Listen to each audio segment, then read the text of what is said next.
అందరికీ మన ప్రభువును రక్షకుడైనటువంటి యేసుక్రీస్తు వారి పేరిట ప్రత్యేకమైన వందనాలండి. ప్రియులారా, ఈ ఉదయకాల సమయమున ఒక చక్కటి కీర్తనను మనం బైబిల్‌లో నుంచి ధ్యానిద్దాం.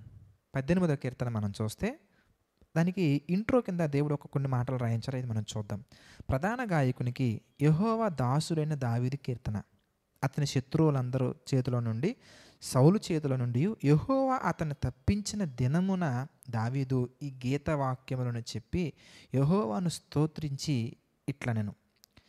సో దావీదు గారు తన జీవితంలో జరిగినటువంటి ఆ ప్రమాదాలలో నుంచి బయటకు వచ్చిన తర్వాత, అనగా సౌలు గారి చేతిలో నుంచి కావచ్చు, లేదంటే కనుక మిగిలినటువంటి శత్రువుల చేతిలో నుంచి కావచ్చు, ఆయన బయటకు వచ్చిన తర్వాత ఆయన మాట్లాడే అనుభవపూర్వకమైనటువంటి విషయాలను దేవుడు చాలా చక్కగా మనకు తెలియజేస్తున్నారు. అవి ఏంటో మనం చూద్దాం. మన జీవితంలో కూడానండి మనల్ని భయపెట్టే వాళ్ళు చాలామంది ఉంటారండి. మనల్ని బెదిరించే వాళ్ళు చాలామంది ఉంటారండి. అయితే ఈ కీర్తన మనకి ఒక చక్కటి ఆదరణ కలిగిస్తుంది. ఒక చక్కటి ఆలోచన కూడా మనకి తెలియజేస్తూ ఉంటుంది. కనుక అవేంటో మనం చూద్దాం. ఒకటి నుంచి మనం చూస్తానండి. యెహోవా నా బలమా, నేను నిన్ను ప్రేమించుచున్నాను. యెహోవా నా శైలము, నా కోట అని రక్షించువాడు, నా కేడము, నా రక్షణ శృంగము, నా ఉన్నత దుర్గము, నా దేవుడు, నేను ఆశ్రయించి ఉన్న నా దుర్గము. మీరు ఆలోచిస్తానండి. 3 నుంచి మనం చూస్తే, కీర్తనీయుడైన యెహోవాకు నేను మొర్రపెట్టగా ఆయన నా శత్రువుల చేతిలో నుండి నన్ను రక్షించెను.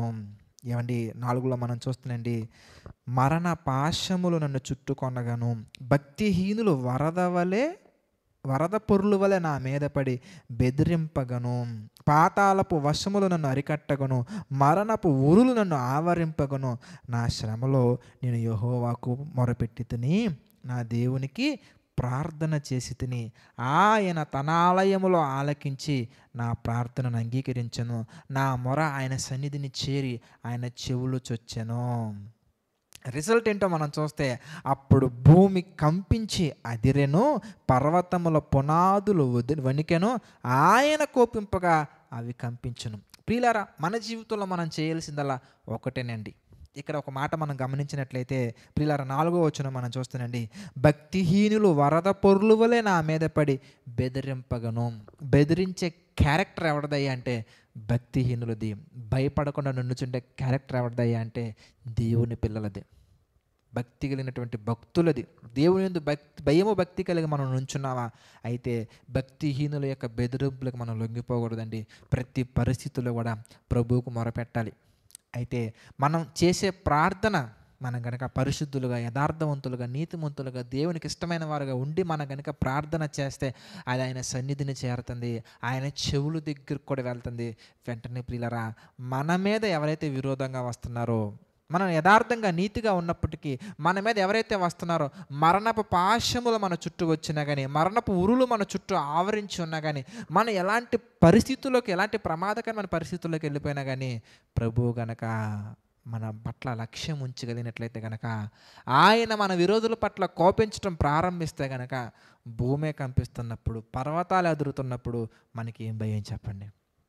కనుక మనం ఆధారపడాల్సింది, ప్రతి పరిస్థితుల్లో మనం డిపెండ్ అవ్వాల్సింది, ప్రతి పరిస్థితుల్లో మనం ఇన్ఫార్మ్ చేయాల్సింది, ప్రతి పరిస్థితుల్లో మనం మొరపెట్టాల్సింది దేవునికి మాత్రమే. ఆయనే మన బలం అండి, ఆయనే మన కోట అండి, ఆయనే మన దుర్గం అండి, ఆయనే మన కేడమండి. ఆయన దయ మన మీద కేడంగా ఉండాలండి. అప్పుడు మనం ఏదైనా సాధించవచ్చండి. అంతేగాని మన బలం మన చుట్టూ ఉన్న మనుషుల్లో, మన బలం మనకున్నటువంటి అధికారంలో, మన బలం మనకున్నటువంటి తలాంతుల్లో చూడకూడదండి. మన బలం దేవునిలో మనం చూడాలి, దేవుని మీద ఆధారపడాలి. అలా మనం వెళ్ళగలిగితే దావీదు గారి జీవితం మనకి బెస్ట్ ఎగ్జాంపుల్ కింద మనకు కనబడుతుందండి. అందులో నాకు బాగా నచ్చినటువంటి ఒక సినారియో ఏంటంటే, సౌలు గారు రాజుగా ఉన్నటువంటి వ్యక్తే దావీదు గారిని చంపడం కొరకు ప్రయత్నించినా కానీ, దావీదు గారి మీద చిన్న గీత కూడా పడకుండా ఆయన హస్తాల చాటున జాగ్రత్తగా భద్రపరిచి దావీదు గారిని క్షేమంగా రాజును చేసినటువంటి చరిత్ర మనకు కనబడుతున్నప్పుడు దేనికండి మనం భయపడాలి? దేనికి భయపడాల్సిన అవసరం లేదండి. భయపెట్టే క్యారెక్టర్ భక్తిహీనులదైతే, ధైర్యంగా నుంచునే క్యారెక్టర్ భక్తిపరులది అవ్వాలి. కనుక ధైర్యంగా నిలబడదాం, దేవుని కొరకు అనేకమైనటువంటి కార్యక్రమాలు చేద్దాం, దేవుని కొరకు ముందుకెళ్దాం, అనేక మందిని రక్షిద్దాం. మన ఆత్మీయ జీవితం ద్వారా అనేక మందికి మాదిరికరంగా మనం ఉండి దేవుని చిత్త ప్రకారంగా ముందుకెళ్ళాలని మనస్ఫూర్తిగా కోరుకుంటూ నా ఈ మాటలు ముగిస్తుందని ప్రార్థన చేసుకుందాం అండి. ప్రార్థన. ప్రేమగల తండ్రి, దయగల దేవ తండ్రి, ఎన్నో ఆత్మ సంబంధమైన విషయాలు తండ్రి ఈ డైలీ డివోషన్స్ ద్వారా మాకు తెలియజేస్తూ మీ చిత్త ప్రకారం నడిపిస్తూ ముందుకు తీసుకువెళ్తున్నందుకు కృతజ్ఞతాస్తుతులు చెల్లించుకుంటున్నాం తండ్రి. మీ యొక్క చిత్త ప్రకారం నడిపించండి, సహాయం చేయండి తండ్రి.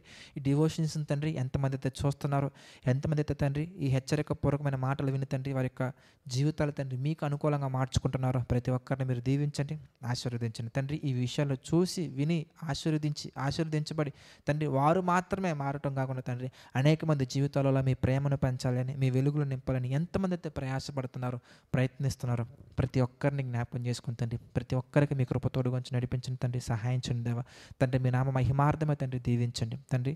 ప్రభా మరి ఈ యొక్క పరిచర్ని తండ్రి ముందుకు తీసుకెళ్ళడానికి తండ్రి ఎవరైతే సహకారంగా నిలబడుతున్నారో వారిని కూడా జ్ఞాపకం చేసుకోండి ప్రభా. వారిని కూడా మీరు దీవించండి. ఈ పరిచర్ని మా తండ్రి దీనుడైన నా ద్వారా తండ్రి అనేక మంది ద్వారా నడిపిస్తున్నందుకు కృతజ్ఞతలు. ప్రతి ఒక్కరిని మీ చిత్త ప్రకారంగా బలంగా వాడండి ప్రభా, మీ చిత్త ప్రకారం నింపండి తండ్రి. సమస్త మహిమ ఘనత ప్రభావాలు మీకే చెల్లించుకుంటూ ప్రతిదీ మీ చిత్త ప్రకారంగా జరిగించమని మరొకసారి వేడుకుంటూ మా ప్రభువును రక్షకుడైనటువంటి యేసుక్రీస్తు వారి పేరటి ప్రార్థన అడిగి వేడుకుంటున్నాము తండ్రి. ఆమెన్. అందరికీ వందనాలండి. God bless you all.